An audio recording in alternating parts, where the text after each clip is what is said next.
Everybody wants to get better at bass. And no, I'm not going to give you some bass teachers hate this one simple trick formula to instantly skyrocket you to bass stardom, but there is one thing that you could do, and if you do it, it's basically a way to get free bass lessons for life from any of your favorite players, anytime, any place. Victor Wooten even advocates this in the first chapter of his book, The Music Lesson. I'm going to show you a way to step inside the mind of your favorite bass players, figure out what makes their lines work, and how to make them your own. Here's how.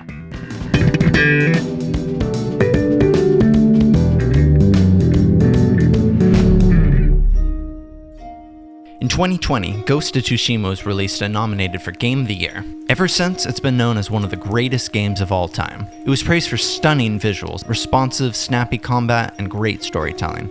However, on October 2nd, 2025, its follow-up was released, Ghost of Yotei. Ghost of Yotei expanded on everything that made the first game great. There's a bunch of familiar stuff, fox dens, bamboo strikes, and 40 hours of looking at the main character's butt. But now instead of different stances, there are different weapons. There's a cinematic camera to show off the world's beauty in a wider lens, and there's an emphasis on creating life in the world. Plus there are new influences, like stuff taken from Red Dead Redemption. You can cook and eat food for stat bonuses. There are bounties. You can camp and craft ammo in real time. In a nutshell, Ghost of Yotei took the best parts of Ghost of Tsushima and improved upon them, plus added new influences to make the game feel familiar, but even better. Music works exactly the same way. Just like Ghost of Yotei improved upon Ghost of Tsushima, if you want to grow as a bassist, you should take influence from the bass parts you love and improve upon them.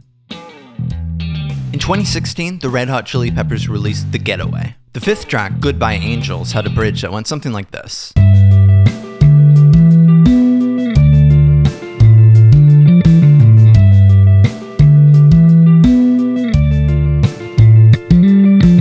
The first part only uses notes from a major scale, but the interesting part is where in the major scale Flea chooses his notes. So frequently you hear people say when you're using the major scale, emphasize the major third. You'll see that this note here is still the third, it's just an octave up. And that's the creative side of Flea that I love. He always seems to go for a note that you don't expect to hear. Here's an example of how you could do something like that to make your own line. Let's say that you have a chord progression with a major chord in it.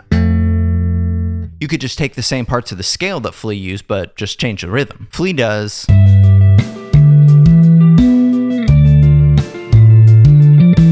and you could do...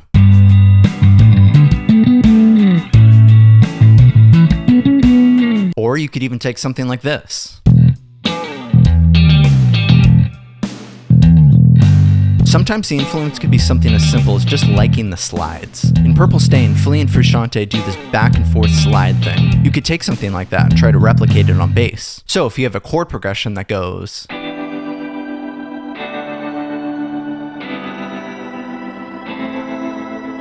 you could open the line with an influence like this.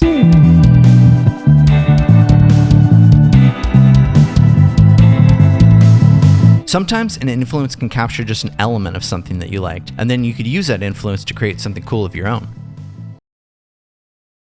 Well, I have to tell you a little story if you don't mind. For a while, I had my drummer playing with us, little trio, but that didn't work so well, so I had to kind of compensate. I started thumping to make up for not having a bass drum, right? But now the snare drum thing, I had to compensate for that too. So I did a little thumping and plucking like... And that's it. As simple as something like that, slap bass was born. Then came Victor Wooten. He looked at slap and said, cool, but what if I use both sides of my thumb? Or both my index and middle finger for a double pluck. Down, up, pluck, pluck. He treated the bass like a full rhythm section. Kick, snare, hi-hat, chords, melody, all in one. And that set the path for the modern era, Charles Berthoud.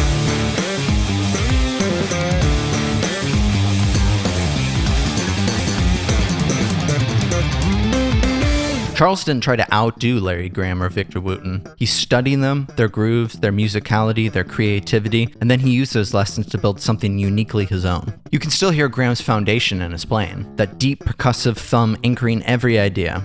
And you can still hear Wooten's influence with a sense that bass can be a complete instrument of its own. But Charles blends those roots with his own artistry, a mix of slap, tapping, and, well, any other random noises that give his playing character.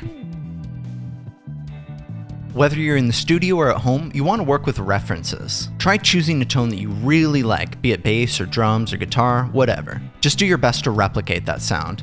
And even if it's not the same, that's okay. Try to make it your own. When you're writing a bass line, take inspiration from songs that you love and try to find a way to make those ideas your own. When you're learning a new technique, study what the masters are doing and see what they can do and try to absorb from it. Learn a new song. Listen to an artist that you've never listened to before. Try putting your music on shuffle and listen to a random song. No matter what the song is, learn it top to bottom. I guarantee that be it a big thing or a little thing, you'll learn something from a new song. There was a person in my life who regularly said something sort of along the lines of, you look at all these top tier musicians, the Graham, Wooten, Berthouds of the world, they were born with a gift that you just have to have. You can work your ass off to try to get better, but they have the it factor, and if you don't, you just can't get to that level. I hated that philosophy. And maybe in that element of thinking there's some nugget of truth in there, but there's another factor at play. And luck is not some random arbitrary thing. It's something that you create by putting yourself in a position to get lucky. Take the Berthoud example. A huge part of his introduction came from this Davey 504 video. Davey 504 was the biggest bass content creator in the world. Did Charles get a little bit lucky to have his video seen on that huge platform? Sure, but Charles put himself in position to get lucky by working hard for years and years so that when he got his chance to shine, he did. And damn did he ever. He was ready for that chance when it came. Luck is not totally random. You create your own luck by putting yourself in position to get lucky. The key to getting better is consistency. Showing up every day, even when you don't feel like it. You might not see the results every single day, but life has a way of rewarding people who work hard. Think of it like this. Let's say that it takes 10 hours of focused effort to reach a goal. Two people are trying to get there. Person A is naturally talented, but only works an hour every other day. Person B isn't as talented, so they'll need 12 hours total, but they work every single day. Here's what happens. After 12 days, person B has finished all 12 hours. Person A, working every other day, has only put in 6 hours.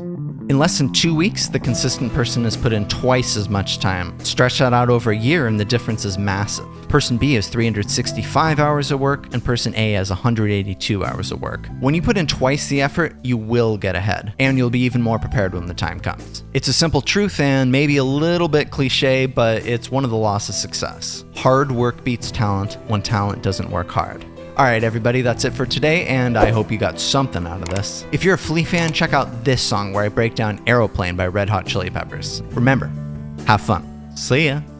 I don't know how to do outros.